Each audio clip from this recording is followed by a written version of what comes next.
Welcome, everyone, to episode 37 of the Die Laugh Love podcast. A reminder for folks who have not ever joined me on one of these before that I call it the Die Love Laugh podcast because, a lot of people like to live, laugh, love. It's a reminder that we're all going to die. And I don't want to be a Debbie Downer, but we should make the most of it while we're here and do our damnedest to get in some love and laughter while we are here. For those who have not participated in an episode before, this is an open spirit gallery, and I will give you all fair warning. You are all up for grabs in terms of spirits coming through me, getting connected. So the way this is going to work, after a little bit of an introduction, I will start to channel spirit, and then you all become part of it. What that also means is that if I start to describe somebody, if I start to describe a situation, I'm going to ask you to wave your hand so I can prompt you to unmute yourself, or you can unmute yourself. This is a process where I would rather more people speak up than not enough, because I have been in this position before where calling somebody forth and y'all on the other side, some of you can get a little afraid of participating or worried that it's not for you. So the worst thing that you can do for a guy like me in this position is to shut your mouth. I want you to run your mouth. Okay? I want you to talk to me. I want you to share if you feel connected to the experiences that are coming through me. So I think about this episode at the beginning of the morning, and stuff starts to come to me. I want to first share with you that on Monday, my husband and I had to have a vet come to our house to help us transition our pooch to the Rainbow Bridge. It was time for him to go, and we had an angel, a literal angel on earth, come to our house, and it was the best experience for him ever. And I think anybody who has pets in their life, I think it's easy for us to say, losing our pets, losing our fur babies is kind of different than losing our people. There's a pure love, there's an unconditional love there that sometimes we don't get with our folks. So I want to tell everybody that I'm okay. Thanks for everybody's prayers and reaching out to me. What I did during that process is I got myself busy contacting the doctor, got myself busy getting supplies, letting everybody take time with the pooch. I found that getting myself busy and having a job helped me get through it. But the best thing that helped me get through it is just to feel the feelings. I know it's not easy and we'd rather avoid those types of feelings, but I found myself getting through it easier because I cried. Cried during it, cried after it, cried before it. But feeling those feelings, I'll tell you, really helped. The other thing that really helped is I showed up for myself. I didn't deny myself. I didn't neglect myself. I showed up for myself. And it was powerful. But one of the things that I got out of it was death is going to visit us all. But death is never about what's being taken from us. Death is a reminder of what's been given to us. And I've talked to a lot of people and I've met a lot of grief for folks. I have met a great number of people who were pissed off at God for taking their person, taking their loved one. And I'm not going to judge that response, but if you've ever been angry at creation for taking your person or your pet away, maybe, be grateful that you had the opportunity in the first place. And that's something that really stood with me. But I was very grateful for the 12 years that I had with that dog. Tried to show up as much as we could to have a great life for him. And that end was inevitable, and we did the best we could for him. It also made me realize something. The death and the pain that was inevitable. I don't know how I've done it. And I think it's probably because of the work that I do and the spirits that help me. But I'll tell you, every time I've ever encountered trauma, pain, loss, turmoil, somehow, maybe I should take credit for it, somehow it's made me a more deeply loving person. a more deeply loving person, to be able to show up for myself, show up for my family, appreciate love. And I think that's the difference between a lot of people. Some people will inevitably feel pain and trauma and loss and use it as an excuse to grow bitter and jaded and bitchy. And then some of us will experience loss and see it as an opportunity to tap into the love that we are made of. So tonight's going to be a little bit about that. And I think we need to stare grief and pain and loss in the face. And something I heard a long time ago was that as soon as you start to love, you start to lose. I think that is partly true, but I also think it's an illusion because based on the work that I do, we'll lose the physical self of our loved ones, but we never lose their spirits or their love. And though it might feel like we do, again, it's an illusion. So this morning, as soon as I woke up, I do a thing that I do every morning when I wake up. I'm a big music person, love my music, always listening to music. And I use YouTube Music as my app, and I go to YouTube Music, and every morning I'll go into my super mix area and I will say something just like this. And this might sound a little silly to you guys, but I don't care. This is what I do. I will say, Shuffle Oracle, please show me how my day is going to go today. And then I hit shuffle. And then I have a song pop up, and it's a little form of divination. It's like tarot card or, dive it in, just kind of getting a message from spirit. Many of you have heard the expression ghost in the machine. I think spirit can work through technology. And the song that played this morning was Ben E. King's Stand By Me. You guys know that song, Stand By Me? Yeah, pretty beautiful song. And it reminded me that no matter who we are, we all have loved ones in spirit that are watching us, caring for us, sending us messages, healing us, checking in on us. We're never alone. We're never abandoned. And we always have somebody standing by us. And then I got into the shower. And then I started to get messages for the first spirit that's with us this evening. So I'm going to ask you guys, who here had a father who made bread? A dad that would have made bread, like homemade bread. And what I'm seeing is I'm seeing it in a rectangle pan. You guys know, like when you put bread in a rectangle pan and then like it pops over and it's got like the muffin top or the bread top. I very distinctly saw that, very distinctly smelled it. And I'm interested in anybody that would have made bread with their dad, had bread with their dad, taken care of him at the end of his life. I want to talk to you about that recipe. You might even have that recipe. So, is there anybody here who has that person?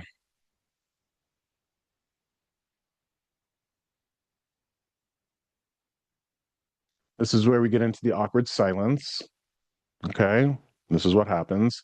So, I've got this spirit here. Now, remember, oh, there's an off chance this could be your husband. And you had children together because he is a father.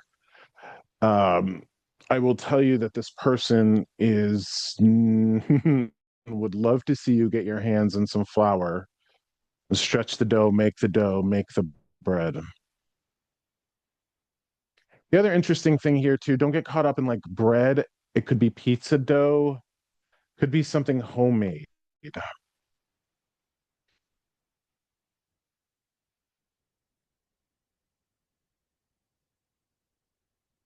I'm feeling like he died of cancer. No, didn't die of cancer. He needs to talk to you. Hi. Okay, so I've got a Linda here. I'm going to ask you to unmute yourself. Hi. Hi. Um, I'm thinking the bread, possibly pierogies. We would make homemade pierogies, and that's something that you would roll out. is my husband who passed away, and he died of cancer. You have his recipe, Linda? It was his mom's recipe. Yes, yes, Do you have children? yes, He was very protective of you. yes. All right. Well, one of the things that I want to tell people what happens here is because I'm listening to energy and listening to sensation and impression, I oftentimes get brother, husband, father energy confused because it's all very protective, loving, masculine energy. This man is now showing me the Superman symbol, like Superman's crest on his shirt. Yes. Linda, does that have a connection to you? Yes. Yes. Tell me what that connection is. He was like a larger than life person and always protective of me, protective of our sons. So he would, that would definitely symbolize him. So I'm going to continue on with you. If this is not somebody else, I'm going to continue on with you. I'll get connected to you, Linda. I don't want to waste a lot of time trying to find this connection. You haven't made this recipe in a long time, yeah? Correct. I have not. Okay. No, Here's an yeah. interesting message for you. He's not pissed off at you, Okay. okay? Like, I also feel like he would have given you wishes about end of life. And then after he passed, you might have had to make a decision about something that you were like, oh, I hope he's not mad. I had to do that. He's not mad. He's not mad. And so like there's this like questing or like wondering if you did the right thing for him. Okay. Okay. Okay. Um, Yep. he's just like, I'm not pissed at you. I don't want you to think I'm upset at you. Sort of you had Okay. to do the thing that you had to do. Uh, I want to ask you too, do you have a brother? Yes. You have a brother. Do I have one? Yes. Yeah. Here's a little bit of my grandmother's French. Is he an asshole? Eh, I have, I have two brothers. One can definitely be more of an asshole. All right, Linda, I'm going to ask you because this is a funny thing. I think I'm getting my wires crossed here. I think your father and your father and your husband are hanging out in the same place. Okay. Okay. And they're passing me through messages from the same sort of place. Okay. Okay. Okay. And the powerful thing about this is they want um why are you living like a nun? Why are you living like a nun? This is what they're telling me. Like you neglect yourself, you barely give yourself anything. You're very like gray, like just blah, like blah. And you got to remember the world has tacos and concerts and like all sorts of things for you to enjoy while you're here. It feels legitimately like you're punishing yourself. Okay. Yeah. May I ask, is your life blah? It has been difficult since he's passed. And I have tried to make it better by going to concerts and everything, but actually the main group I followed, the Mavericks, the main guy, Raul Malo, has just passed away. So it's been very difficult because it's almost like I relived my husband passing away. So it's kind of like that aspect of my life just recently has plummeted. You have his music, Oh, yeah. Yep. right? Remember, it's not about what it took away from us. It's about what's been given to us. So you had that time with that musician and that music, and you still have that music, right? We have to focus on that. Okay. Ah, Yep. I have a question for folks, and this is a funny thing. Do you guys remember what you had for dinner last night? Yep. Okay. You might wonder what happens to us when we pass away, but I want to like flip this on its head a little bit for you. Uh, if I were to take your brain, Linda, you remember what you had for dinner last night, right? Yes. Okay. If I were to after you pass away, take your brain, cut open your brain, and look for that memory of what you had for dinner last night. It wouldn't be there. Okay. Where is it then? Like you might think that it's caught up in your synapses in your brain, but it's not. Where is it? I think maybe that's where we go to when we pass away, our memories. And everything that we experience over the course of our life, we die and we get a book of our life. It's, I mean, you can talk about consciousness and physics and energy and spirit and all of that, but a few things for you. Um, in that time when I was losing my pooch, right? When I said I showed up for myself, one of the things that I was reminding my husband and my son was that it's our responsibility to take care of, his name was Indiana or Indy. It's our responsibility to take care of Indy's family. So I show up for my husband, I show up for my son, I show up for myself because wherever he is and however he carries on, he's not going to want us to suffer. He's not going to want us to suffer. And when turmoil and trauma increase in our life, we have to up it.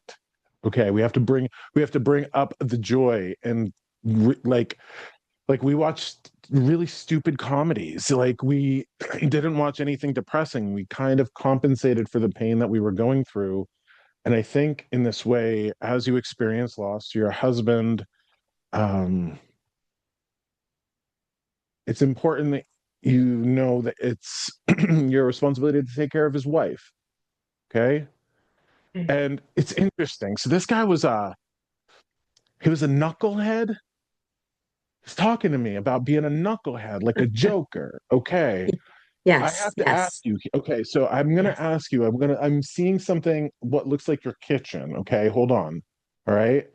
So in your kitchen, Linda, do you have a shelf way up high, maybe the top of a cabinet, like and yes, stuff up there? Okay. yeah. So what I'm seeing is like I'm looking at this shelf, and then he keeps bringing me up to the upper left of it, and he's laughing like he's playing a joke, like something is funny up in the upper left of something in your kitchen. What is that?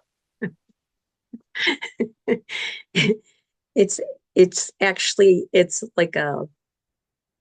two birds flying together and there's alcohol in it. There's like whiskey in it. We had like one at a Yankee swap thing, so it's a big joke that of all people we got it, and that's where it is, still up on on the shelf there. So Yeah, up high and to the left, and it's a joke, right? He's laughing yes, about it. yes. Yes. Okay.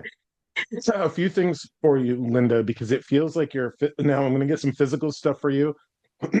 It feels like your body's really sensitive to things. Okay, like your Yeah. body's really sensitive to things. And I want to talk to you about a couple of things and the symbols that I'm getting. One, I think that you have spots in your body that go cold or numb. Okay, I think Yes, you have yes. a little bit of neuropathy. If I'm not a medical provider, I can't like diagnose you. I can't do any of that. But I am getting the symbol that you might want to try a little bit of acupuncture. I'm getting tingled Oh, on the back of my neck, which means think about acupuncture to help stimulate your nerves. And the other thing you have, and again, I'm going to apologize for anybody that's heard this before, but I have to repeat it because this always happens to me. Linda, you have reactions to crappy jewelry. okay. Yes, yes. Okay, watch what happens here. And this is like, I'm a big believer in the democracy of self, but every time I do a group reading, Spirit shows me people who have reactions to crappy jewelry. And the message around that, Linda, and you do what you want with yourself, the message around that is you should not dye your hair. Okay. All Okay. right. And the Yeah. reason being is that people who have reactions to crappy jewelry have some sort of reaction to the hair dye that's being drank into their skin from dyeing their hair over and over and over and over again. If you want to be the healthiest you can and you want to dye your hair, try to go all natural, organic. Your hairstylist might not like that, but you want to be mindful. Can I ask migraines at all? Do you have migraines? No, no, no. You just want to be careful what this might do to your brain. You know what I Oh, mean? Like, I don't know if it's like a headache or something, what's going on there, but just try not to dye your hair with really caustic, toxic chemicals. Okay. It's that Okay. idea that pregnant women shouldn't dye their hair, then why should non-pregnant women dye their hair? I'm just like I'm telling you this, and it's super important because you have to be around for kids, grandkids. You want Yeah. to be around as long as possible for your people. You don't want to be inadvertently hurting your body. Also, oh man, gosh, wear better footwear, please. Like,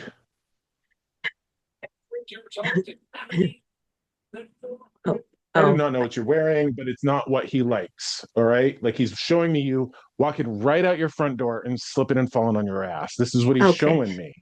He does not Okay. like what you're wearing for footwear. So what are you wearing? Sneakers? Things with no tread? Actually, I wear like New Balance. I wear, but I am very particular about my footwear. But with the storms we've had, I haven't been the safest with wearing like boots or things like that. So I heed his warning. Well, like you don't want to. If you fall and your cell phone goes flying and you can't call anybody and you're stuck and you broke your hip or Right. some crazy stuff, I'm not predicting this. He's just showing me he doesn't like what you're wearing for footwear. Okay. Okay. Okay. Also, why is he like he's telling you to not mess with your ears? Do you over clean your ears? Um, I have a slight hearing loss in my right ear, so that must be what he's thinking about. Well, I don't know if you keep trying to like clean it out or mess with it or Yeah. Q-tip it or like Yeah. just like stop messing with your ear. Don't Okay. don't mess with your ears too much, okay? Okay. All right. So hold on. He's giving me the smell of horse manure. He tells me that being around horses and in a horse barn would be good for you. He wants you to smell horse manure. Okay. Like he wants you to get around these animals. He's now giving me Beach Boys. He wants you to listen to the Beach Boys. Okay. Okay. Like I don't know if the Beach Boys have a connection for you. I don't know if it's music about surfing and ocean in California that's good for you, but he wants you to kind of listen to something that's upbeat.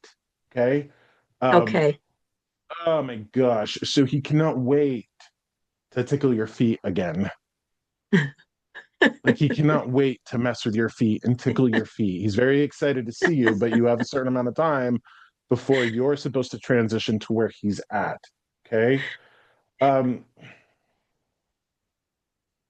Interestingly enough, how's that chip on your shoulder weighing you down?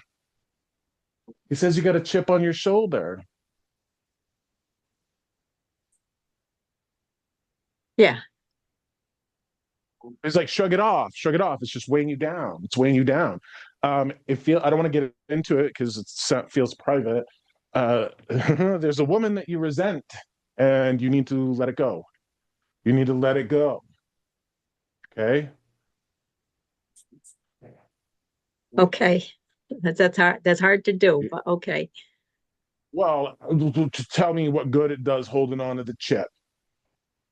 You know what I mean? It's like literally just weighing you down. It's like a shoulder injury. It's like carrying something on your shoulder. It does you no good to hold on to that resentment. Also, you might not like to hear this. He's got compassion for this woman and says that she did the best she could with what she had. Okay. Like, don't get mad at the woman, get mad at her condition, is what he's saying. Don't get mad Okay. at the woman, get mad at her condition because she was suffering from something. Okay. Okay. And yeah. He's like, well, she's angry. What good is that anger going to do? What can you do with that anger? You got to understand something, Linda, and I know that this is very difficult for a lot of people to grasp, but it's my responsibility to bring it to you. Um, this life of ours, we're on vacation. This is a temporary place where we're supposed to enjoy ourselves. When we die, we go home. Your people are at home watching you on vacation. Your husband's at home watching you on vacation with a big goddamn chip on your shoulder. How are you going to enjoy vacation with a big goddamn chip on your shoulder that you can't do anything about? I'm not telling you not to feel your feelings. I'm telling you to be skillful with them and do something with them and maybe process them, let them go, or say what you need to say to that person if they're in spirit or if they're here, but then let them go. let them go because it's reducing the quality of your life. Okay. And he doesn't want the quality of your life to be reduced. So, um, why does he want to renew vows with you? Did you guys plan on that? He's showing me like an arbor, showing me like you guys getting married again. Like he wants to do this with you. Did you guys plan on renewing vows? Um, no, but we were Hold married on a 30. second. I want to tell you, he wants to give you like the most fairy tale wedding. You know, like I'm seeing the flowers on the arbor. Did you guys get married at the Yeah. Justice of Peace or something? No, no, it was full wedding. It was a full wedding. I don't know why he wants to marry you again. Because we were like soulmates. We were just he was the best husband ever. And you we were married for 35 years, and you stick together with each other. And I loved him with all my heart. It's not like everything was always perfect, but you just you do you learn the ups and downs in life, and you just stick together, and we just always stuck together. He was, you know, um I just loved him, and he loved me, and you know, I was there with him through everything, and he was always there for me. I love that. Why is he it's so you know, like I said, he's a knucklehead, he loves you, but there's like a practicality here, and he's showing me a pencil, like he's writing with a pencil, and he's telling me, he's like, this was how it was always gonna go. You know, like we were gonna live, we were gonna have this, and he's just like, you know, one day the sums and like all of that. He's showing me very practical with pencils. He's trying to be very smart, you know. Um, you got to remember though, again, this is all about what those 35 years gave you, not what his death took from you. And that's important. I know it's very difficult, but that's how we get through it. That's how we hold on to them. Okay. Uh, ah. There were problems with the roofs, or excuse me, there was problems with the overhang or the roof before he passed. Do you remember this? Yes, yeah. Yes. And nothing has been done about it since he's been gone. He's That looking is up at the true. back of your house. He's looking under the eaves, and he's like, there was an issue. I knew about it when I was here, but y'all never have you haven't taken care of it since I've been gone, and I'm still watching it. Like he's Yes, like very practical. He's like about water damage and stuff, and he's like he doesn't yes, like the water coming in, and you yeah. know he's you got to fix that before it gets worse. You know, Okay, yeah, yeah. The ice dams are building. Yes, yeah. The ice dams are building up still. So yes, yeah,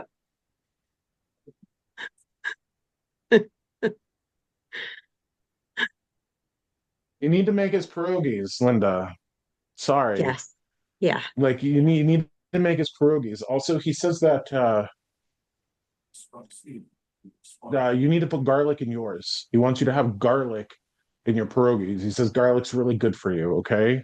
Okay. Um, do you drink coffee late in the day? Because he does not like how you're sleeping. Do you have a hard time going to sleep? Yes, yeah. I Okay. have a hard time sleeping. Yes, yeah. You drink too much coffee. Uh, it's usually coffee in the morning, but yeah, yeah. I don't know if you're sensitive to it. It should wear off by then. I'm not sure what's going on, but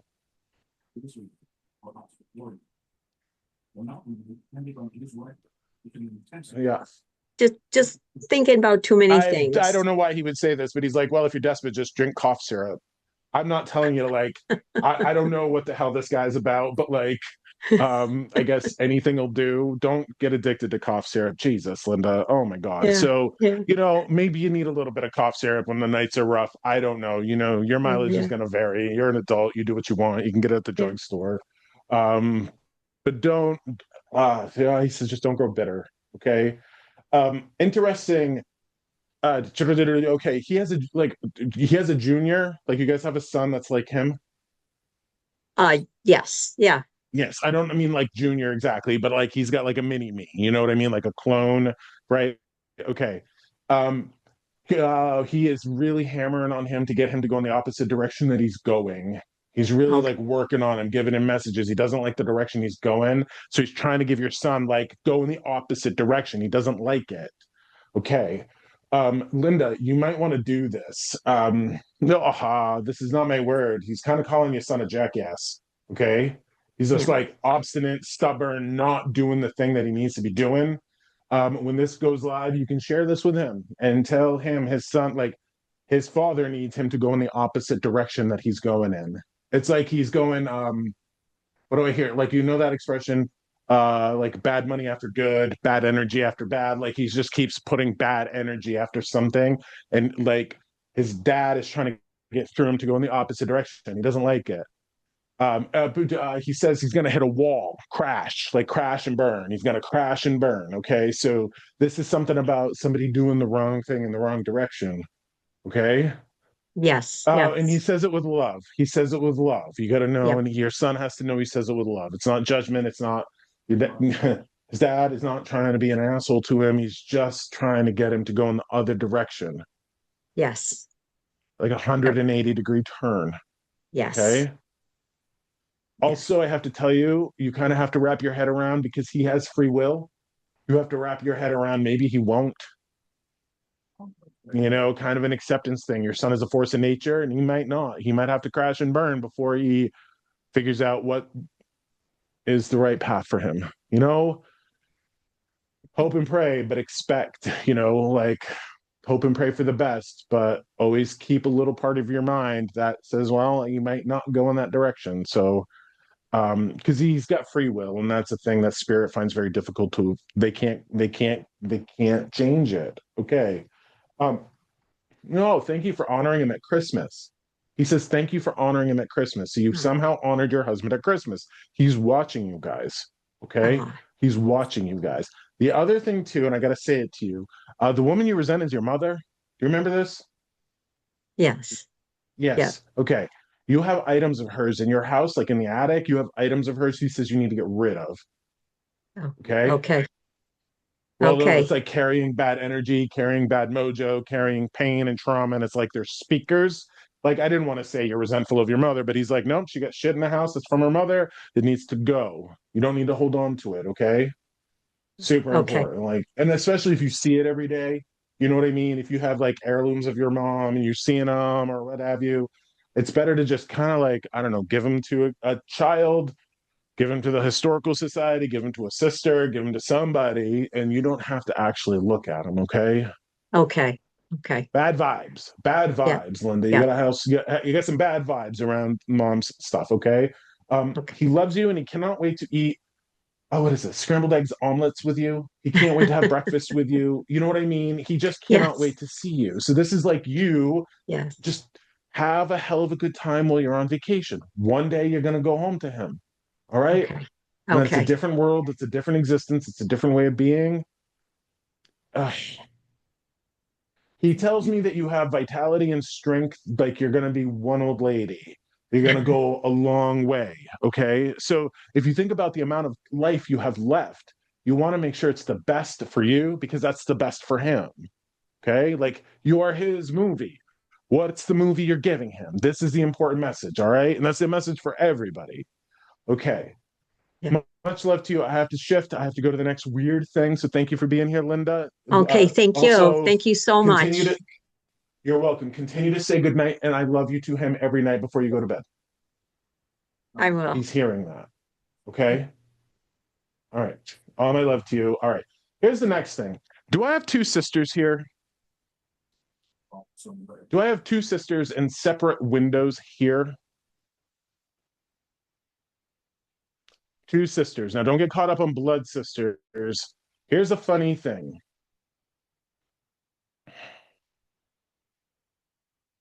There are two witches on this episode. There are two witches on this episode, and they are sisters, and I need to talk to them. They're in separate windows. Okay. Try to unmute yourself. Hi, Katie. I'm going to ask you to unmute yourself. Where are the two sisters? I need to talk to them. Hi, Katie. Hi. All right. Who else is here with you? I have to unmute them. My friend Well, we're literally so close, it's crazy. It's my friend Nicole at the bottom. You actually know her, Nikki. Okay. Hi. Hi. All right. So I want to We're make not blood sure. sisters, but I just Oh, like laughed soul and I sisters. All right. So are you guys doing witchcraft? um No. no. I did No, I'm get sorry. tarot No, cards no, no. Hold on. though. I'm sorry. And like when I say the word witch, I mean it. Like somebody who's got a spiritual practice, somebody who's lighting candles, somebody who's saying things, asking prayers. Two sisters here. Anybody. I don't use it as I a bad word. I communicate with the other side. I can. I do have candles lit and I just recently got a new tarot deck. My very first one. I'm pretty new to it. I May don't I know. ask you, do the two of you get together? All the time. Yeah. Okay. Are you legitimately doing witchcraft against people? No. No, no. Mm-mm. Hold on. Are you two legitimately getting together and throwing the evil eye at people by the degree to which you're bitching about people? No. I No. got two separate people on here that I have to talk to. Okay. I got two Yeah. sisters who are two witches. All right. Who are the witches? Don't be shy.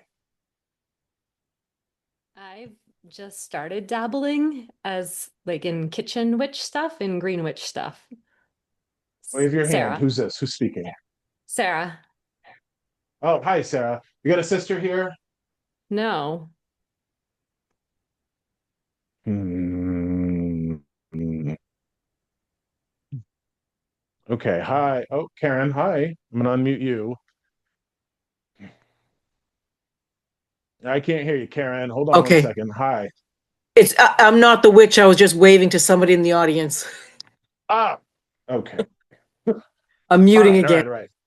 Yeah. Hold on one second. Do I have two sisters here? I need to talk to either Katie and Nicole together, but it doesn't sound like it's them. I'm looking for two spiritual practitioners. All right. So, Allison here. All right. Let's share this. Okay, I'm gonna point my friend Amy P out with the we are unbelievably close like this. We're not casting nasty spells on people, but we have a different. Yeah. Hold on one second. Okay. Hold on one second. You said Amy P. Yeah, she's got the palm trees. Amy, show your pretty face. I started laughing when he first said sisters. My phone was upstairs. All right. Finish what you were saying, Allison. I'm glad Amy's here. I got to talk to the both of you. Allison, talk to me about your witchy ways that you two share together. We're just we have a spiritual path. We share a spiritual path together. She's basically, um, uh, there's just a lot of history with the two of us. And she's kind of I don't know how we're sisters. She's not my blood sister. I don't even have a sister, but she's one of No, the, that's okay. That's okay. That's okay. I love that. All right. Are y'all getting together and bitching? we don't necessarily we kibitz. We more or less we're talking about life and You challenges guys have that very similar paths with men who make you angry and you bitch about them and like send an anger at them. I need to talk to you guys about something specific. Can I ask, are the both of you mothers? I'm a mother, Amy is not. Not necessarily a mother to humans, but a mother to, very maternal, very loving, like you don't necessarily have to have kids to be a mother. You Yeah. guys, this is going to be very weird, and I need to talk to these two sisters, okay, that are spiritual and witchy, and it feels like they're in different screens. Okay. Oh, Shirley. All right. Okay, Shirley, unmute yourself. Talk to me. So You keep saying sisters, but I'm on, and my daughter is on another window in another place. We have visited you together before, and you basically told her and I that we were witches. And so I Okay. just don't know if there's a connection there or not. So I need to talk to two people in separate windows who are coming together and bitching and anger and bitching and anger and bitching and anger. That Okay. Is that something that you and your daughter are doing? I don't really feel like we are. I No, that's the part that doesn't make sense to me. Are you sure? That's my daughter.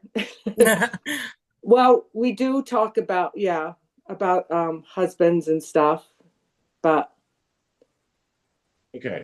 Can I ask, are the both of you mothers? we're both mothers. Yes. All right. Remember when I was having a difficult time in the very beginning talking? Like something weird was happening to me. Like I had to get the bread man through. I had to get the husband through. I had to get the father through. You know what I mean? I had to get that. But as soon as I started this, I had a very distinct experience. And I'm going to be very forthright with you guys with what is happening. Okay. Um,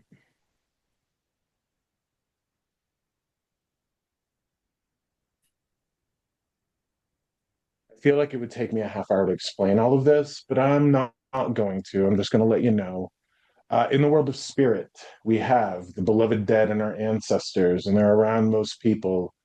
In the world of spirit, we have gods and goddesses and angels and higher beings. Okay.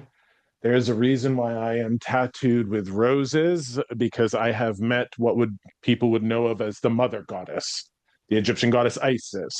She wears the face of Mary. Like this is the mother goddess that goes through all cultures. Usually she follows moms, and she is the mother of sorrows and the mother of grief. This is goddess energy, and I need to talk to the two sisters that are. You gotta just listen, guys. You might inadvertently, through a very deep emotional process, be casting the evil eye. You guys have heard of the evil eye, right? You've heard of the evil eye, right? Yeah. Okay. Well, when you direct anger from an emotional place at people that you're angry about, you might want to be careful of the shit that befalls them. Okay. Like if you're from an emotional place and you're talking shit about your husbands and you're angry at your husbands and you're like really deeply feeling that and you're directing that energy, you gotta be careful with that. Like it's the inadvertent evil eye. Okay. And this actually might be Nicole. And who is the other one with Nicole? The boxes are all floating around on my screen. Hi, Katie. Y'all want to be careful with your emotions, okay? Because you might inadvertently be cursing people, okay? You might inadvertently be cursing people. Now imagine if your mothers are around you or other spirits that are around you, you keep bitching about the same person, they might have to show up and go kick ass. Okay? So you want to be careful of your emotions. Seriously, I don't want to say this. I have no choice but to say this. There's a couple of people here on separate windows who are fucking around with fire. Okay? You got to hear it. Like somebody's playing with fire. Now, this is from a very deep emotional place. Don't be cursing, whether it's inadvertent or intentional. I tell you, there might be people on here who are not running the mouth the way they should be with me. There might be people on here who are legitimately setting curses upon other people. That's bad mojo. That's bad mojo. Whether you're inadvertently doing it or doing it, don't curse people. Here's where you need to put your energy into bless people. Bless people. Bless people. I mean, if you want to talk about what's wrong with people or what have you, I guess you get it, but like, talk about what's right with people. Like, amplify the goodness of them. Talk about that. I am very much getting the message that there are people here putting a lot of negative energy into a lot of negative work and it's not doing anything. In fact, it might be making things worse, eating people up from the inside when it feels better to like bless people. Put your energy into blessing, not cursing. Okay. So just I don't think it's ladies, us. you don't think it's you? I've been very, very love and light actually, especially the last few days. And I mean, of course, we talk shit, right? I mean, but it's not as dark or as angry as we're actually very much light, laughter, like so yeah, it just doesn't feel as strong, Then I don't it's think. not you, okay? It's not you. There's two screens Yeah. here. And it's interesting because like this is goddess energy. This is like this is a real thing, and I hesitate to talk about it often because it's hard for a lot of people to understand if they haven't experienced it. Um, Somebody's putting their energy toward the wrong thing. Oh, and somebody here is sitting here quiet, knowing exactly what I'm talking about, but somebody doesn't want to own up to it. That's a funny thing. So I'm literally talking to somebody who is knowing exactly what I'm talking about. Like, don't wish for people's death. Don't wish for people's suffering. Don't wish, because sometimes spirits will listen. Okay, wish for people's health. Wish for people's happiness. Wish for people's like do put your energy towards the good stuff. Don't amplify the bad stuff. Um, you think you're doing so from a protective place, but you're not. And it's interesting. Okay, hold on. I'm going to legitimately talk about like what I'm hearing. So, you wow, somebody okay. There's show I'm seeing like sexual predators, okay? Like people who and I don't know if this is in your life or if this is the goddamn Epstein file shit. I don't know what this is, but it's like you're like wishing for death for like people and like awful like hurtful people where your energy would go better into praying for the survivors. I hope you guys are getting this. I hope you guys are understanding this. You take a lot of energy and emotional energy and you cast it at the things that you don't like. You gotta trust in the higher powers to take care of folks because it's super important for you to put your energy toward helping versus just anger. If you can process your anger appropriately, okay. If you can process your anger appropriately, that's great. But if you can't, don't throw it. Like it's a big curse rule. Like stop cursing people. Help the survivors. Put your energy towards something good and blessing versus cursing. I am speaking to somebody who is not owning up to this. And I don't know who I'm speaking to here, but this is an important message because for some reason, your no, your mother's here. She was Catholic. She might have actually suffered as well. So if you watched your mom suffer at the hands of somebody, then you're gonna have this anger. Um, and you gotta stop it's gonna consume you. The anger that you feel towards people that are like that, you gotta feel it, process it, let it go, and let it flow. Like, go put your energy towards something that's beneficial, and that's a huge, huge, huge thing. Okay, so just hear me out on that. Everybody, take the message that they need to away from that. Be careful where you're putting your energy. Be careful where you're putting your emotion. Um, because it just might splash back on you.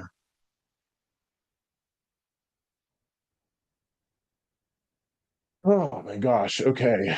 Um,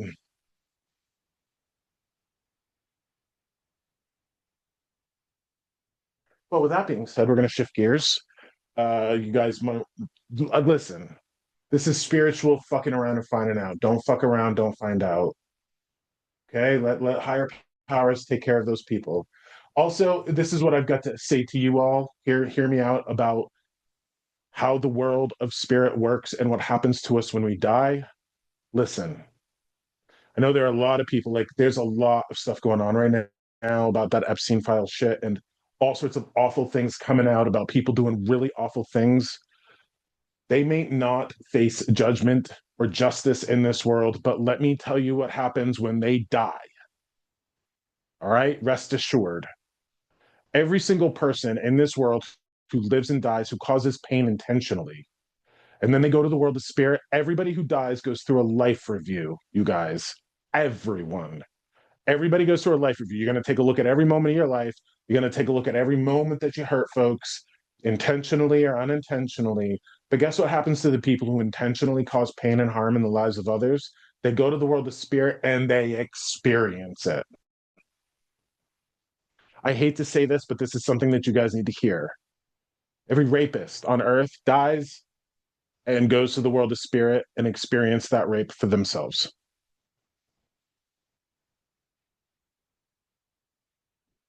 No way around it. No way around it. And in fact, that might indeed be hell. Okay? Let the higher powers take care of those folks. Please. Let the higher powers take care of those folks. They're not gonna not die. They're gonna die one day and go through that process, and they will have to sit with every bit of pain that they caused another human being intentionally. Take comfort in that. But be careful what you're doing to yourself by throwing anger daggers, thought daggers at people, whether it's in your life or on a global scale. Put your energy toward helping. Put your energy toward helping. Okay.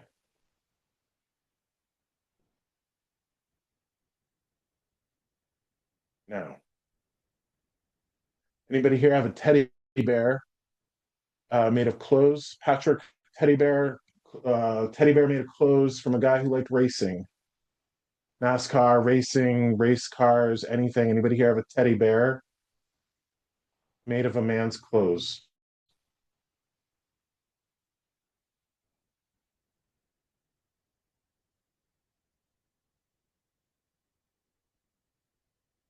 Nobody here has a teddy bear. I'm seeing a patchwork teddy bear.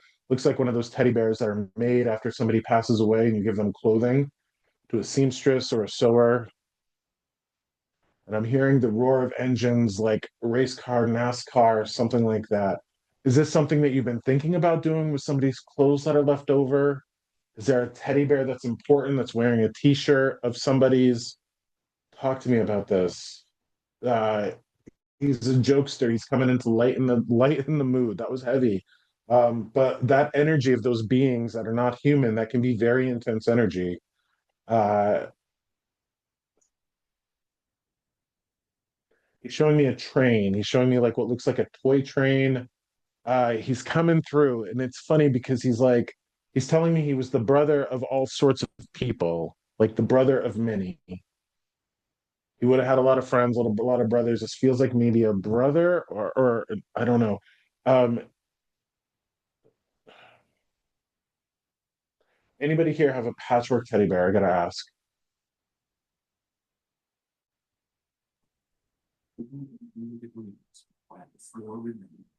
Sarah Fillion. All right, you raised your hand. I Okay, Sarah. I have one, but it's of my grandmother's aprons and things. It's nothing to do with race cars or anything. Of your grandmother's aprons. Okay. Did you know her sons? Her son is my father. Son is your father. Okay. Does he like racing? No, her husband was really into cars. Like he would polish cars and wax Okay, cars okay, and okay. stuff Like, like okay. that. So yeah. Okay. Did you know her husband? Yes. Okay. Was he a brother of many? Uh, yeah. Mm-hmm. Like everybody's friend. Like people would have loved him, friends would have loved him, family would have loved him, brother of many. Okay. Why would he show me trains? Did he live near a train track, train trestle? Did he work on trains? Mm, no, not that I know of. No. You don't remember where they lived? You don't remember a Christmas train? You don't remember like a remember like I'm just seeing like the toy train. Okay. Yeah. Um, No, he didn't have anything like that that I know of.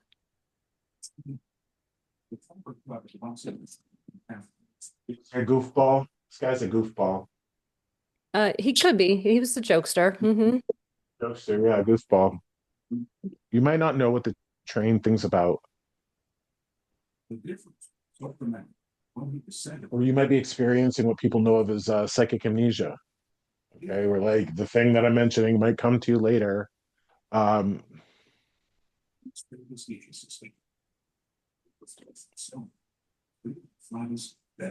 says you have a lot of nervous energy, Sarah. If this is your person, okay, you get a lot of nervous energy, twitch, and like kind of like um, nervous energy. Uh, can I ask you? I know you raised your hands when I was talking about like witches and spiritual path and practice and all of that. Um, you got a little practice, you do a little thing, you practice, light Yeah. candles, say prayers, appeal to spirits. Okay. Remember to be an agent of the light, not the dark. Don't curse, right? Like increase what you want to see in the world. Don't fight it Yes. because sometimes those natural forces are at work against it. And sometimes chaos serves a higher purpose. So don't try to play God. You know what I mean? Try to play Sarah. It's super important. You got a front porch? Yes. Okay. He says it's too slippery. He doesn't like it. He's showing me like the floor of it. I don't know what the floor is. It's like it looks like it's just too slick. I don't know if you have ice on it. He doesn't like your front porch. Okay. Okay. He also says high time for you to put up Christmas lights next year. He wants to see lights on your house. Okay. He Okay. wants to see decoration. He wants to see you decorate the world. Uh, he's showing me the top of a Christmas tree, which means that you should be doing Christmas stuff. Robin said Toys for Tots train. I don't know what that is. Toys for Tots, maybe, absolutely. Um, uh, may I ask Sarah? I don't know if everybody's going to know what this word means, but you're a pagan. Uh, yeah, I think so. Did you not celebrate Christmas? No, I celebrate. Okay. Did you not decorate? I I put up a tree and stuff. I didn't like it's not over the top, but I do decorate. Maybe it needs to be increased a little bit more. You know what I Okay. mean? Okay. Star on the top. Like think of it from a pagan. Like raise the star. Or, it's nature-based spirit work is powerful and important. Careful who you listen to when it comes to that. Follow your heart more than you follow a leader. Okay. Okay. Follow your heart because spirit wants to work through you. But also, I don't know, have you ever heard this expression? Before enlightenment, chop wood. After enlightenment, chop wood. Do you get that? No. It's a Buddhist expression. Like, yeah, you're going to be in this world, you're going to do spirit work, you're going to want to chop wood beforehand, right? You reach enlightenment as the Buddhists see it. Well, guess what? You're still in this world, you still got to chop wood, you still got to do the thing. Um, he's talking about your porch. Like, you got to be practical. You got to make sure that I don't know if it needs that sticky tape that's rough. I don't know. What is the surface and why is he worried about you slipping on your porch? Well, our gutters up above it keep dripping onto the stairs, making it slippery. So that's probably it. Okay. Fix it, please. Chop wood. You know what I mean? Like Okay. practical. We live in a world and natural forces. The other interesting thing, Sarah, your family was religious. Catholic. Yeah, okay. He's happy that you're not. Okay. He's like happy that you're pointed in the other direction. All right. And it's not saying Catholicism is bad. It's just he's happy that you're pointed in the other direction. You have something in a shoulder neck muscle here that needs to be worked on, and he wants you to work on it. Okay, like he wants you to work on it. Feels like pinched nerve. I don't know if you have a pinched nerve in your neck. I don't know what's going on here, but he wants you to work on it. All right. He Okay. doesn't want you to just sit in pain. Um, Now he's bringing my attention to your scalp. I don't know if you have psoriasis or eczema or anything on your scalp. He's talking about your scalp. What's wrong with it? I don't know. I have thinning hair. Okay, so that's a thing, right? So thinning hair. Um, Pay attention to the jewelry thing. Did you hear me talk about the Yep. crappy jewelry and dyeing your hair? Your hair might be too sensitive to things. Yep. Just I be don't careful die. with that. Hmm. You don't dye it. Okay, good. All right. Um, what is the incessant buzzing in your house? I I wish I knew. It doesn't like the incessant buzzing in your house. It's like something's on all the time and I can hear it. What is it? I don't know. My husband and I both can hear like this low frequency like buzz all the time, and we don't know what it is. You need to like go through your house and shut off like certain things. You know what I mean? Could be a fridge, could be something, could be, it could be something that you guys are He doesn't like it. Whatever it is, he doesn't like it, and probably because you don't like it. Mm-hmm. Okay. Um,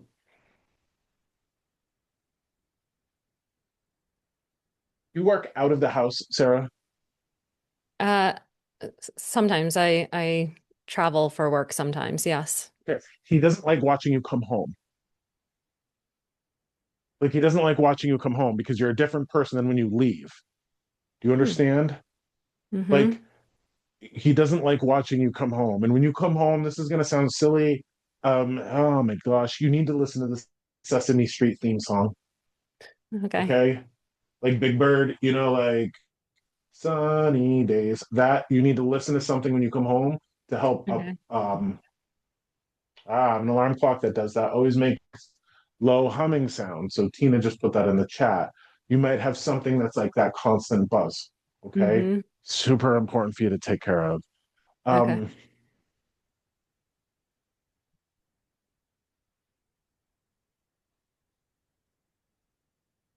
I think it's, Sarah, this is really funny.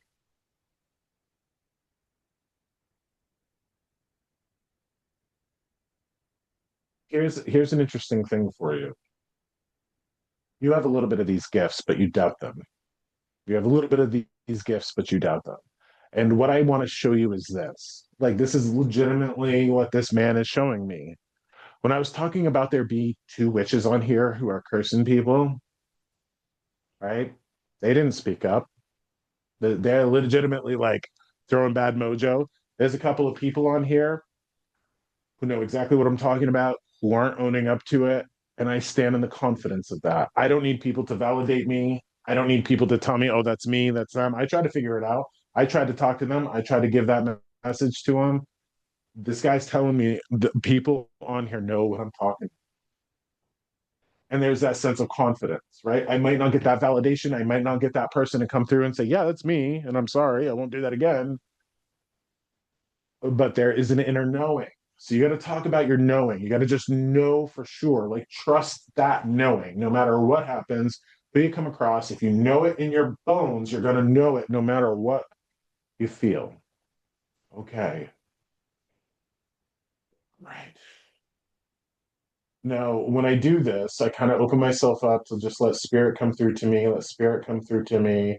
Also, on the back side of that bear, Sarah, I think there's a stitch that's loose. I'm seeing it in the butt. Okay. Do you Okay. know if anything's coming loose on that bear? You don't know. I'll have to look at it. Yeah, you're going to want to take a look at it. On the butt of it, it feels like something's coming loose. You might want to have somebody take a look at it or do something. Okay. Um, so I've kind of opened myself up and like let the spirits come to me.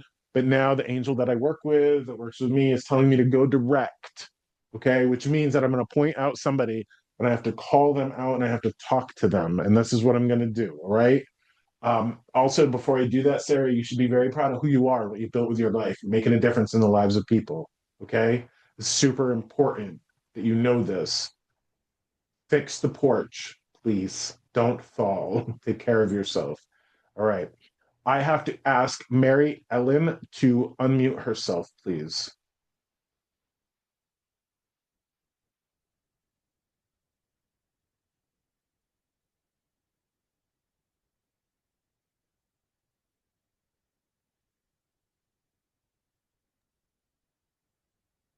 Hi. Hi, Mary Ellen. Roll with me as I go through this with you, okay? Roll with me. So, full transparency, I have connected with Mary Ellen a couple times, I think, maybe once or twice over the course of this. I don't remember specifically what this is, but Mary Ellen, you are the person that I'm going to sit with and talk to and work with in terms of a message that I have to bring people. Okay? So you're going to help me deliver this message. May I ask, did you come from religious parents? Yes. Okay. Well, my mom Hold on one was, second. Yeah, hold on one second. I'm just gonna ask this because again, I'm like, I gotta get it out of me. All right. There's a lot of pressure on me to get this out. Okay. Boy, oh boy, you want to talk about a problematic topic? Let's talk about God, right? Let's talk about religion. It's one of those things that we're not supposed to talk to people about. Uh, And we've gone all over the place, but there's something here that I have to talk to you about. So, in your own way, Mary Ellen, you have a quiet faith in the Almighty. Yes. Yes. Yes. I can't say like you're a Bible thumper. I can't say you're even going to church, but there's a quiet faith that you have about yourself, right? Yes. Okay. Here's the interesting thing about creation, guys, like the creator, the creative force. You won't understand it. You can't understand it. Your brain literally cannot grasp the size of the universe. Your brain literally cannot grasp whatever put us here. Okay. But I need to tell you, Mary Ellen, how I interact with the creative force. And now, interestingly, because I brought up these gods and goddesses and angels, right? Like they are forces in our world. I'm what is called a universalist. So for me, Christian, Catholic, Hebrew angels are also the Greek, Roman, Norse, Hindu, Native American, Egyptian gods and goddesses. That's how I understand these beings to work, that they flow through all religions, all cultures, and just like we give the moon a different name, we're going to give these spirits a different name. But here's how I understand the angels, the gods, whatever you want to call them. If you think of the creative force or God or love or universe or whatever it is as white light, when white light hits a prism, it breaks off into 7 different colors. That's how I understand these 7 main angels or the 7 main gods that you would see in any of these religions. I am not thumping the Bible. I am not talking about one religion being better than the other. I'm talking about synchronicities that flow through all of them. But I am supposed to tell you, Mary Ellen, what I now call God, how I interact with the creative force. I call the creative force of our universe the storyteller. The storyteller. God, universe, love, what have you, broke apart into trillions of pieces. Each of those pieces have forgot itself. Each of those pieces, each of you are a story telling itself to God. Okay. Source, love, whatever, that creative force. We are literally the universe entertaining itself. I am supposed to praise you for the incredible story you've built with your life. Okay? And here's why. Like, I don't know you. I've connected with you a couple of times, but here's something.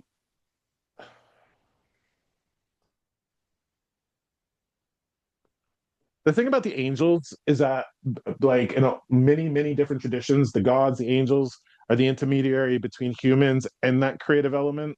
So like they can speak for the creative force to humans and vice versa. They're the ones like the angels are the ones that deliver messages to the great storyteller because we can't interact with it ourselves. You've never been knocked down and stayed down, Mary Ellen. Throughout the entirety of your life, you've always stood back up. And interestingly enough, and I can see where this episode's going.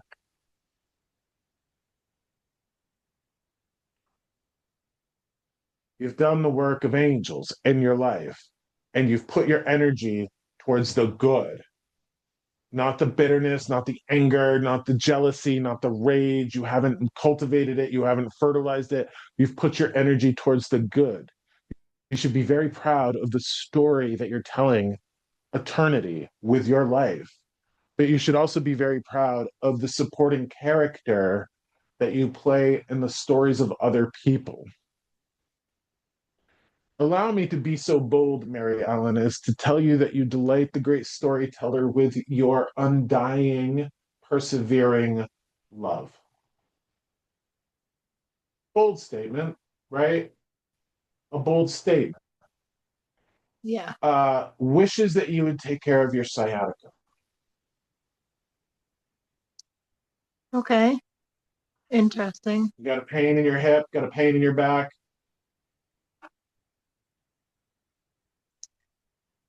Occasionally.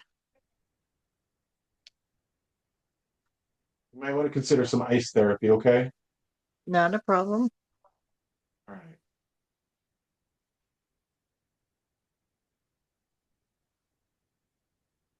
fascinating about the whole creative element of the universe wanting to speak through the angels and the goddesses and what have you. It's just mind-boggling to me that people need to hear these messages now. And also, make sure that you're putting your hands on what you can control. Mary Ellen, please don't deny yourself ice cream. Okay. Enjoy a little bit of ice cream within balance. Enjoy that. All right. Um, I just keep coming back to pinched nerves, shoulders, hips, ice therapy, cold therapy would be really good for you. Also, Mary Ellen, can I ask, you have a daughter? I have three. There's one of them that you need to not let walk all over you. Okay. Yes, I am aware of it. But it's your It's responsibility to make sure that she doesn't. I know the boundaries, definitely the boundaries. Interestingly enough, hear me out on this. Sometimes an electric fence is appropriate. Agreed. Well, no, which means like sometimes you might have to be a little like shocking. Agreed. Sometimes the passive, happy-go-lucky nature isn't, sometimes animals need to be kept in or kept out by an electric fence. Okay, that's farmer talk. Okay, that's farmer talk. Mary Ellen, you are a very charitable person. You give to people, don't you? I do. Yes. Okay. Now here's what I was told at the very beginning of this episode, and this is where people are going to use the chat right now. Okay. Hear me out on this. Episode 38 of this podcast is supposed to, and I've done this once before. Episode 38 of this podcast is supposed to be a one-on-one reading, a 90-minute reading. Okay. 90-minute reading that I will conduct via Zoom. You can enter to win it or enter the drawing by putting um, actually, what I'm going to do here is I'm going to give everybody my email address. I'm going to type it right here. You're going to want to catch this. If you want uh, a reading for 90 minutes completely free, but also will be public, so you got to remember that it's going to be shared with the public. If you want that, you can, I think I did it on episode 33. If you want that, send me an email and I'll pick somebody and coordinate, and I'm going to give away that time to somebody who needs it. Preferably, and please hear me out on this, it doesn't have to be this, but don't tell me this in your email. Just shoot me an email saying I'd like to enter for the drawing or I want to end episode 38.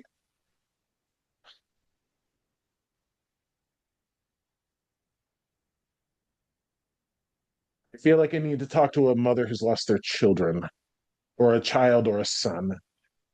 So, if anybody would like to be in a public session, I would like you to enter that. All right. Mary Ellen, may I ask who are the three stooges?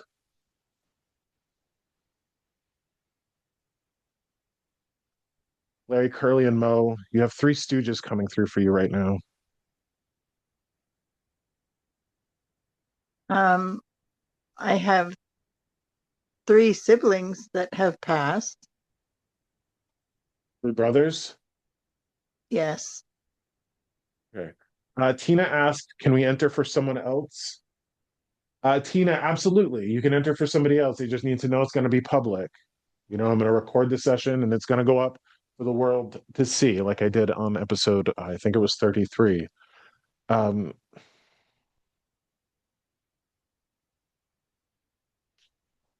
Mary Ellen, Larry, Curly, and Moe, can I ask you, you ever hold up your fist to them?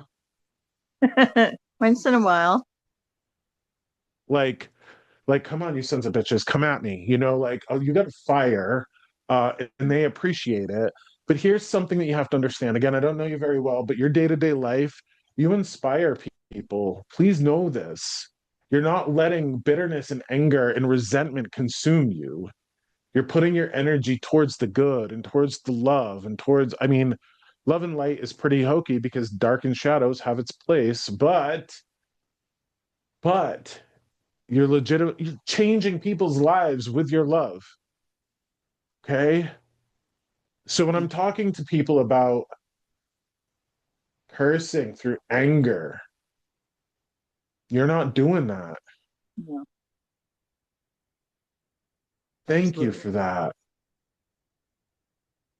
You're not wasting your life. You're contributing.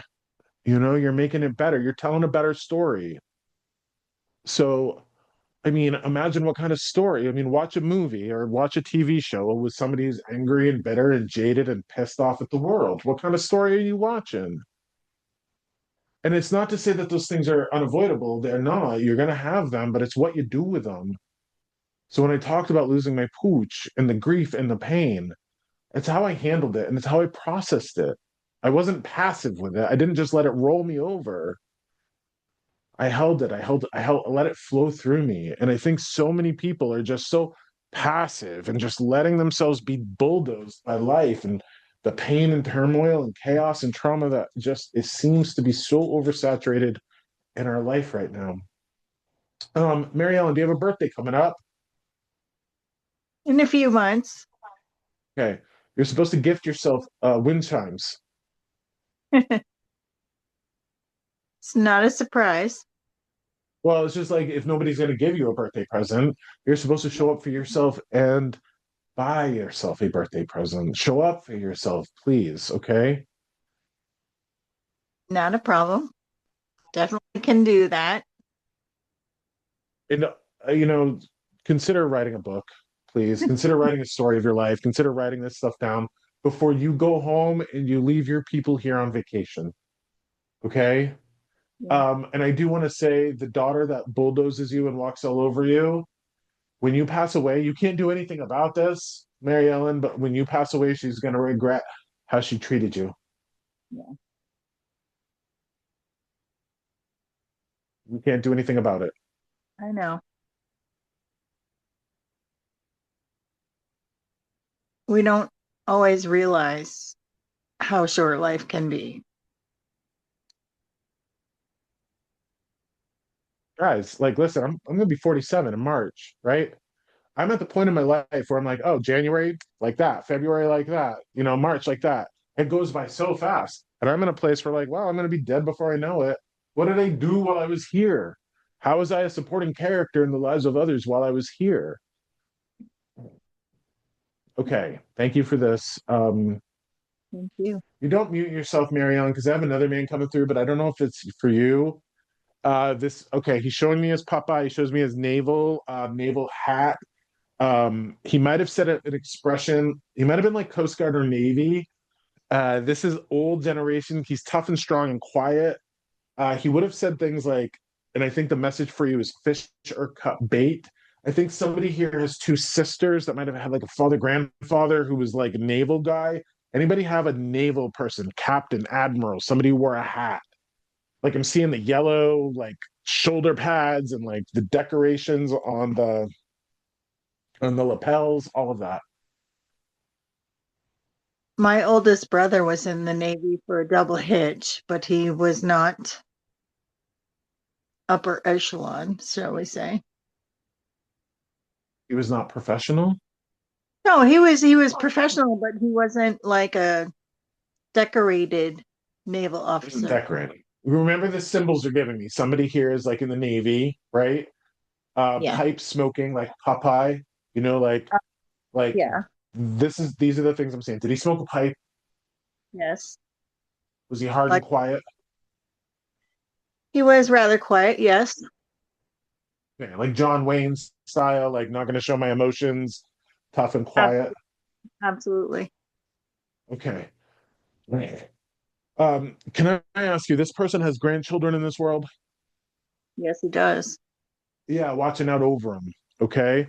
Why is he coming through with such a big message of fish or cut bait? Can I ask you, are you deciding something, Mary Ellen? Yeah, yeah. Are you trying to like do something? I'm yeah, I'm weighing pros and cons of a specific thing. Yeah. So Well, basically he's nicely saying shit or get off the pot. exactly. Fish or cut bait. You know what I mean? Like do the thing or don't do the thing. I think you have all the information you need to make a sound decision. Okay. And now here's the other thing. He says, don't be like your mother. Okay. Don't be like your mother. Which I think what this means is don't be too passive. Don't be a doormat. Don't be a pushover. Don't be like your mother. This is what he's saying. Be assertive. Go after what you want. You know what you want. I think what it is you have to give yourself the permission to go get it. Agree. So can I call you out on your shit, Mary Ellen, please? I'm gonna call you out on your shit like a brother, all right? You say you're weighing pros and cons. I think you've already weighed them. Yeah, I'm debating how soon to retire. Okay. And What do you just want, want? Do you want to retire? not really. I just want to travel more. Listen, don't spin your wheels. You get it every day that you're deciding, every day that you're debating, every day you're spinning your wheels, you're never going to get that day back. True. And if you want to travel more, travel more. If you want to retire, retire. If you want to semi retire, partly retire, it doesn't matter. Create your own story. You are the author of your story. And now he's screaming at me, don't be like your mother. Why would he say that? Well, mom could be passive, but she was damn brave too. Did she You work too know, long? Did she devote her life to others too long? Did she not give herself the things that she wanted in this world? the only person in her life was my dad. Um, there were others that were friends, but as far as romance, it was my father, 110%. Um, I don't think that I'm that same person. Um, I just want to ask you, did your mother live for herself to any degree? yes, yes, she did actually. Um, the person who's coming through didn't get to see that much because there was a bit of a, Was it too late in life? Did she no, start living for herself too late in life? I don't think so. I don't really think so because she was very independent and did many things at the age she was that to me were very brave and set a hell of an example. My brother and she were a little estranged for a bit.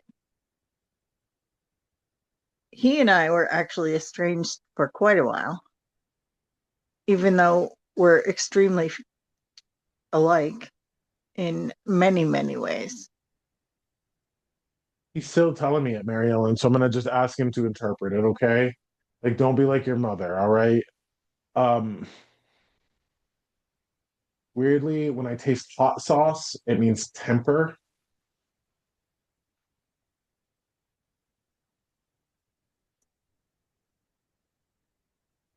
I used to have a hot temper, but I don't anymore. I've definitely learned patience with myself as No, well as everyone else.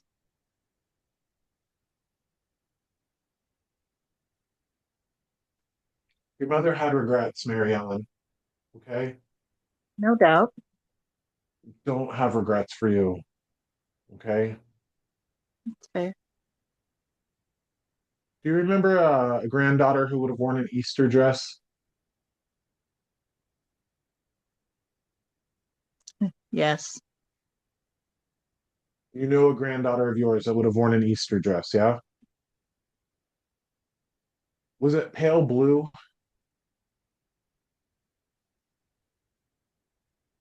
It's I don't know if you difficult. can remember that this is right. This is like what I'm saying, like a little Easter dress, right? Like get into a little Easter dress. Okay. Uh I can't guarantee any of this, Mary Ellen, but here's something that I want you to consider. I would just look at that little granddaughter that wore like the pale blue Easter dress and see if you know see any similarities between that little girl and your mother. Oh, okay. I know what you're talking about. There's a reason why your mother's not coming through during this conversation because I don't think your mother's in the world of spirit anymore. You get Yeah, that? I do. Okay. Arthritis runs in the family. Yeah, I don't think I really have it. I just feel like it might be a thing that she ends up dealing with when she gets older, you know. Um, just maybe a thing that you're I just see like the really frail, skinny wrist, like wrists. Okay. Um, yeah, I think our soul's back on Earth. Okay. That's I have to tell you that. You take that with a grain of salt. Um, if you're in that granddaughter's life in a significant way, make sure you're playing games with her. Okay, like board games, card games. Play games. Now, can I ask, did Mama like games? Yeah. Cards, like having fun with folks. Sit Yes. down. Yes, sit down and play some games with that granddaughter if you get the chance. You might very well. Uh, Nicole Treya to everyone. What does that mean? Back on Earth. Okay, so I'm talking. Like, let me explain to you from my experience how reincarnation works. Okay, people go to the world of spirit. They go through that life review. They watch over their loved ones.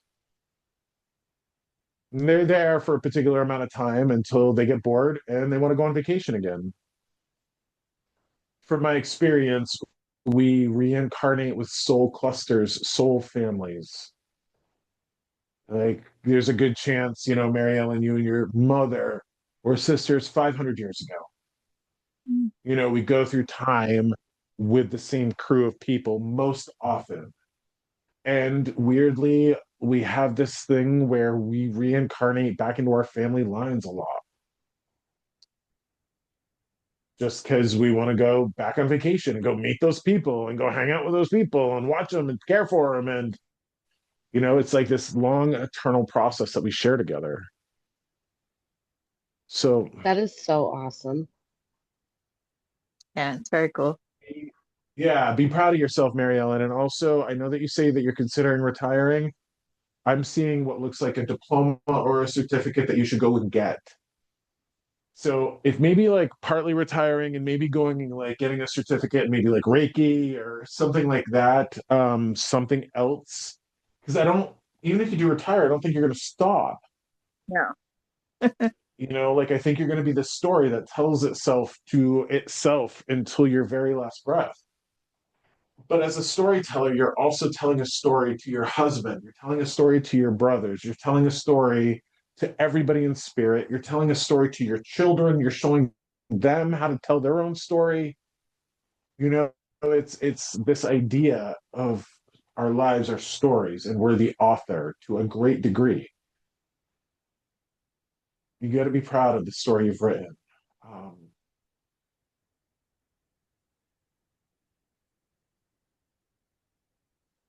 uh, I got to ask you, Mary Ellen, in your house, do you have a box of Christmas decorations that you have not taken out for a long time? Mm, not really. There No. are Christmas decorations. Yeah, hold on. Are there Christmas decorations in your home that have pain associated with them? I'm like seeing you take this like Christmas stuff and burn it in a fire pit, like No. something that you have that's connected to pain that might uh, be time to go.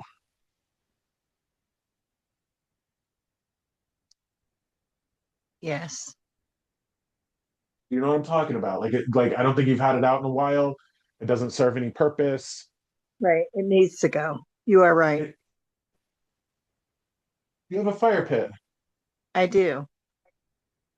Is that thing that needs to go? Is it burnable? Yes.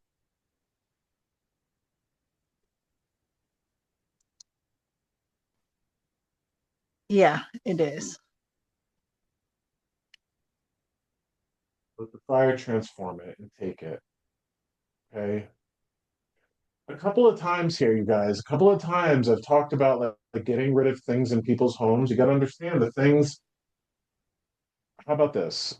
And I've talked about emotions and how powerful emotions are. Listen, listen. Items in homes that are made of organic material, like when your home is full of wood and brick and stone, or items are crystals and stones, and they're not synthetic, they're not plastic, they're not polyester, and sometimes it will even happen to things like that. But when I think the psychic gift that I'm talking about is psychometry, the ability to hold on to a ring or a bracelet and feel whatever that person felt. So when you guys are talking about homes, and this is why house clearings and blessings are so important, if you have a home that has a lot of negative energy in it, like the organic material in the home, the wood, the stone, what have you, it becomes a sponge of that emotional energy, and then it becomes a speaker once it becomes oversaturated. Things can broadcast energy. Homes can broadcast energy. Um, but then it's like there are a couple of things that aren't worth holding on to, need to get out. So just be careful, right? I mean, it's so easy for me to say be careful with your emotions. Um, but I think it's important that when we feel our emotions, we guide them and direct them into something. And literally, you guys, the idea of blessing and not cursing is super important. I think what I've got here is a lot of very emotional people who have a significant degree of emotional chutzpah and power, and they don't understand what they're doing. You got to be careful of your emotions. You got to be careful of the energy that you're putting out there because things can become susceptible to them. So, Mary Ellen, where'd you go? Wave your hand to me. Did you disappear? I see you. Okay. Mary Ellen, what are you doing tomorrow? And can you walk out to that fire pit? Yes, I can. And yes, that's a heck of a good idea. I've got time. Okay. But watch what happens when you let it go. See even how the energy within you shifts. See how the energy within your home shifts. There are some things that just hold on to negative energy. Can I ask you, those items that I'm talking about, natural material, Yes, wood, paper, clay, a lot of shitty emotion around them. kind of. Yes. The idea of emotional imprinting, you guys all know what I'm talking about when you walk into a home and you're like, oh, feels awful in here. And you don't know why. Walk into a space, it feels awful. You don't know why. I mean, I bet I could take 95% of you, blindfold you, plug your ears, walk you into a hospital, and you would feel it. No doubt. Blindfold you, earplug you, walk you into a prison, and you would feel it.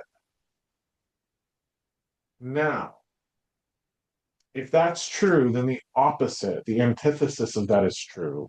How many Reiki practitioners do I have here who are putting love into the scarves that they're crocheting? Do you know what I mean? Like Yep.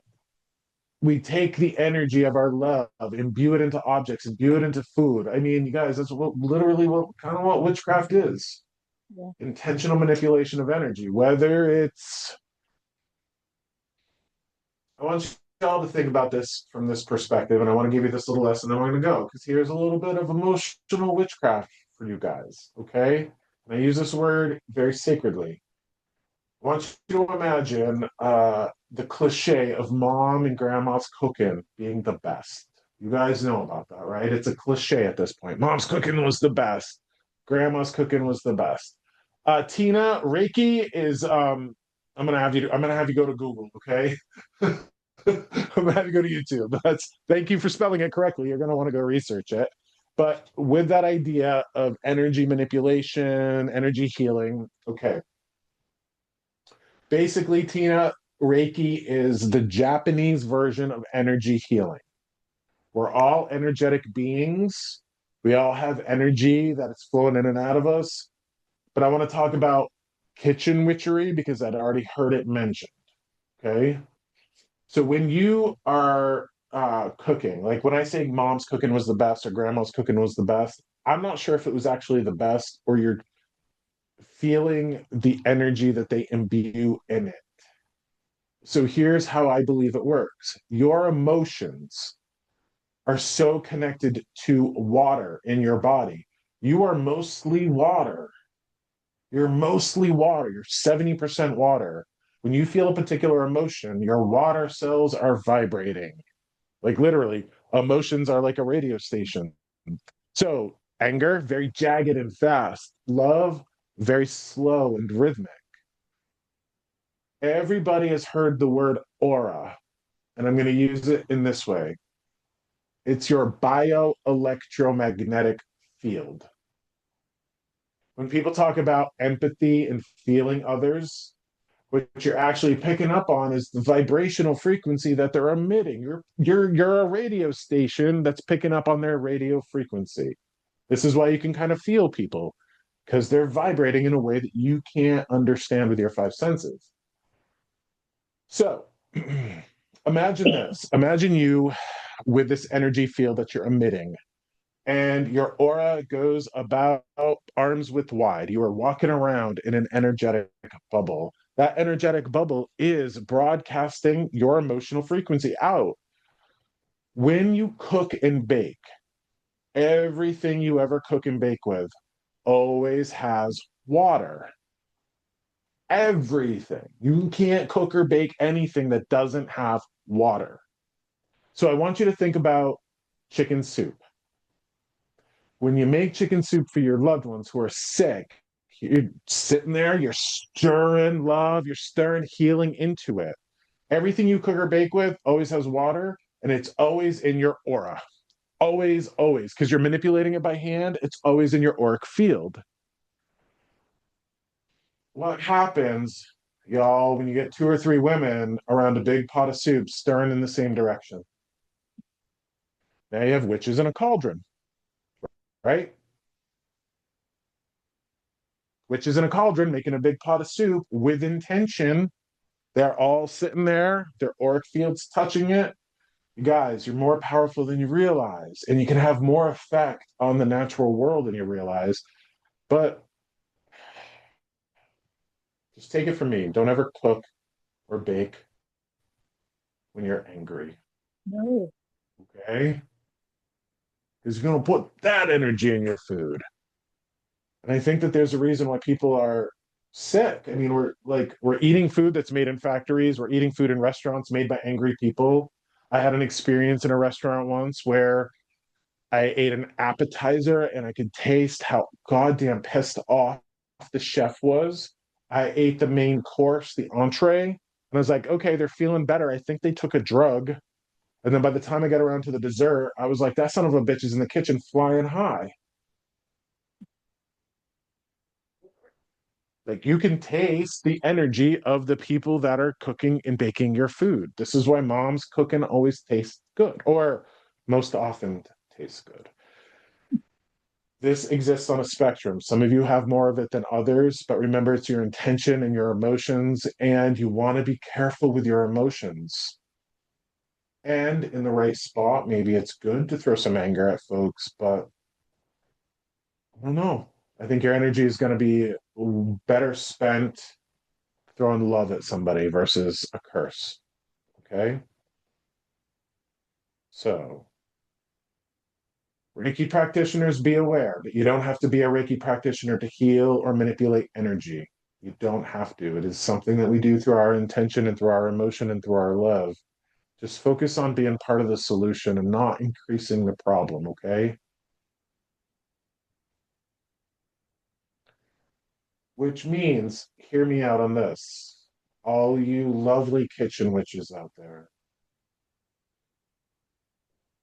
If you have somebody in your life that's suffering from anxiety or worry or pain or stress or any of those things, you can make them chocolate chip cookies with that intention. Turn on the Fleetwood Mac, get into that witchy space, get happy, get lovey, think about that person, and you can imbue that energy in your food. You don't need to tell them what you're doing, but you bring them those chocolate chip cookies and see what happens. It doesn't hurt. It doesn't hurt.